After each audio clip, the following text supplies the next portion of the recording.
Hi, ಎಲ್ರಿಗೂ ನಮಸ್ಕಾರ. ಇವತ್ತು ನಾನು ಎಲೆಕೋಸ್ ಪಲ್ಯ ಮತ್ತು ಅದರ ಬಸ್ಸಾರು ಮಾಡ್ತಾಯಿದ್ದೀನಿ. ಬಸ್ಸಾರು ಪ್ರತಿಯೊಂದು ಮನೆಯಲ್ಲೂ ಮಾಡೋದು ಸ್ವಲ್ಪ ವಿಭಿನ್ನವಾಗೇ ಇರುತ್ತೆ. ಈ ನಮ್ಮ ಮನೇಲಿ ನಮ್ಮಮ್ಮ ಹೇಗೆ ಮಾಡ್ತಾರೆ ಅನ್ನೋದನ್ನು ಈ ವಿಡಿಯೋದಲ್ಲಿ ಮಾಡಿ ತೋರಿಸ್ತಾ ಇದ್ದೀನಿ. ನಿಮಗೆ ಈ ವಿಡಿಯೋ ಇಷ್ಟ ಆದರೆ ಪ್ಲೀಸ್ ಲೈಕ್ ಶೇರ್ ಸಬ್ಸ್ಕ್ರೈಬ್ ಮಾಡಿ. ಈಗ ಹೇಗೆ ಮಾಡೋದು ನೋಡೋಣ. ಮೊದಲಿಗೆ ನಾನಿಲ್ಲಿ ಒಂದು ಪಾತ್ರೆಯಲ್ಲಿ ನೀರು ಬಿಸಿ ಮಾಡೋಕ್ಕೆ ಇಟ್ಟಿದ್ದೀನಿ.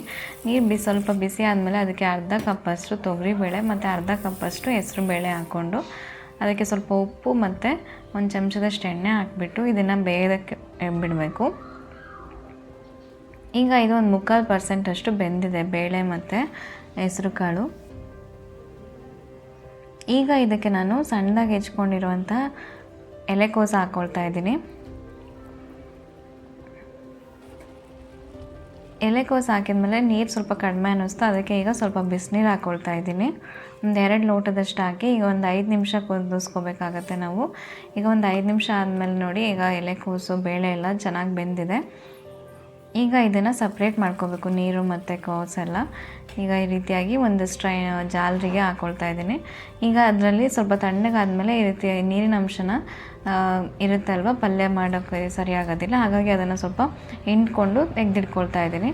ಈಗ ಒಂದು ಬಾಣಲಿಗೆ ಸ್ವಲ್ಪ ಎಣ್ಣೆ ಹಾಕಿ, ಎಣ್ಣೆ ಬಿಸಿ ಆದಮೇಲೆ ಸಾಸಿವೆ, ಜೀರಿಗೆ, ಒಣಮೆಣಸು, ಸ್ವಲ್ಪ ಕರಿಬೇವು ಹಾಕಿ ಈಗ 1-2 ಈರುಳ್ಳಿ ಹಾಕ್ತಾಯಿದ್ದೀನಿ. ಈಗ ಈರುಳ್ಳಿ ಚೆನ್ನಾಗಿ ಫ್ರೈ ಮಾಡ್ಕೋಬೇಕು 1-2 ನಿಮಿಷ. ಚೆನ್ನಾಗಿ ಫ್ರೈ ಮಾಡ್ಕೊಂಡಾದ್ಮೇಲೆ ನಾವು ಬೇಯಿಸಿಟ್ಕೊಂಡಿದ್ದಂಥ ಬೇಳೆ ಮತ್ತು ಎಲೆಕೋಸನ್ನ ಹಾಕ್ತಾಯಿದ್ದೀನಿ. ಇದಕ್ಕೆ ಸ್ವಲ್ಪ ಈಗ ಉಪ್ಪು ನೋಡಿ ಹಾಕ್ಕೋಬೇಕು, ಯಾಕಂದರೆ ನಾವು ಮೊದಲೇ ಬೇಯಿಸುವಾಗ ಕೂಡ ಹಾಕಿದ್ವಿ. ಹಾಗಾಗಿ ಸ್ವಲ್ಪ ನೋಡಿ ಹಾಕ್ಕೊಳ್ಳಿ. ಅದಕ್ಕೆ ಈಗ ಹಸಿ ಕೊಬ್ಬರಿ, ತುರಿದಿರೋಂಥ ಕೊಬ್ಬರಿ ಹಾಕಿ ಚೆನ್ನಾಗಿ ಇದನ್ನು ಮಿಕ್ಸ್ ಮಾಡ್ತಾಯಿದ್ದೀನಿ. ಈಗ ನಮಗೆ ಈ ಪಲ್ಯ ರೆಡಿಯಾಗಿದೆ. ಈಗ ಬಸ್ಸಾರು ಮಾಡೋದಕ್ಕೆ ಒಂದು ಬಾಣಲಿ ತೊಗೊಂಡು ಅದಕ್ಕೆ 2 ಚಮಚದಷ್ಟು ಎಣ್ಣೆ ಹಾಕಿ, ಈಗ 2 ಚಕ್ಕೆ, 2 ಪೀಸಷ್ಟು 4 ಲವಂಗ, ಒಂದು ಸ್ವಲ್ಪ ಕಾಳು ಮೆಣಸು ಹಾಕ್ತಾಯಿದ್ದೀನಿ ಮತ್ತು 1 ಚಮಚದಷ್ಟು ಜೀರಿಗೆ ಹಾಕಿ ಇದನ್ನು ಸ್ವಲ್ಪ ಫ್ರೈ ಮಾಡಿಕೊಂಡು ಈಗ ಒಣಮೆಣಸು ಹಾಕ್ತಾಯಿದ್ದೀನಿ. ಇದಕ್ಕೆ ಈಗ 1 ಗೆಡ್ಡೆಯಷ್ಟು ಬೆಳ್ಳುಳ್ಳಿ ಹಾಕಿ ಇದನ್ನು ಚೆನ್ನಾಗಿ ಫ್ರೈ ಮಾಡ್ಕೋಬೇಕು. ಈಗ ಇದಕ್ಕೆ 1-2 ಈರುಳ್ಳಿ ಹಾಕ್ತಾಯಿದ್ದೀನಿ. ಈರುಳ್ಳಿ ಚೆನ್ನಾಗಿ ಫ್ರೈ ಹುರ್ಕೊಂಡಾದ್ಮೇಲೆ ಇದಕ್ಕೆ ನಾನೀಗ 1 ಟೊಮೊಟೊ ಹಾಕ್ಕೊಳ್ತಾ ಇದ್ದೀನಿ. ಈಗ ಒಂದು ಸ್ವಲ್ಪ ಕಾಯಿ ಹಾಕ್ತಾಯಿದ್ದೀನಿ. ಈಗ ಸ್ವಲ್ಪ ಹುಣಸೆ ಹಣ್ಣು ಹಾಕ್ತಾಯಿದ್ದೀನಿ. ಈಗ ಇದನ್ನೆಲ್ಲ ಚೆನ್ನಾಗಿ ಫ್ರೈ ಮಾಡಿಕೊಂಡು ಇದನ್ನು ಸ್ವಲ್ಪ ತಣ್ಣಗಾಗೋದಕ್ಕೆ ಬಿಡಬೇಕು. ಇದು ತಣ್ಣಗಾದ್ಮೇಲೆ ನಾನಿಲ್ಲಿ ಒಂದು ಮಿಕ್ಸಿ ಜಾರಿಗೆ ಹಾಕ್ಕೊಳ್ತಾ ಇದ್ದೀನಿ. ಇದಕ್ಕೆ ಈಗ 2 ಚಮಚದಷ್ಟು ಬೇಯಿಸ್ಕೊಂಡಿರೋ ಬೇಳೆ ಕೋಸು ಹಾಕಿ ಈಗ 1 ಚಮಚದಷ್ಟು ಧನಿಯಾ ಪುಡಿ ಹಾಕ್ತಾಯಿದ್ದೀನಿ ಮತ್ತು ಸ್ವಲ್ಪ ಅರಿಶಿನ ಹಾಕಿ ಸ್ವಲ್ಪ ನೀರು ಹಾಕ್ಬಿಟ್ಟು ಇದನ್ನು ನುಣ್ಣಗೆ ರುಬ್ಕೊಂಡಿದ್ದೀನಿ.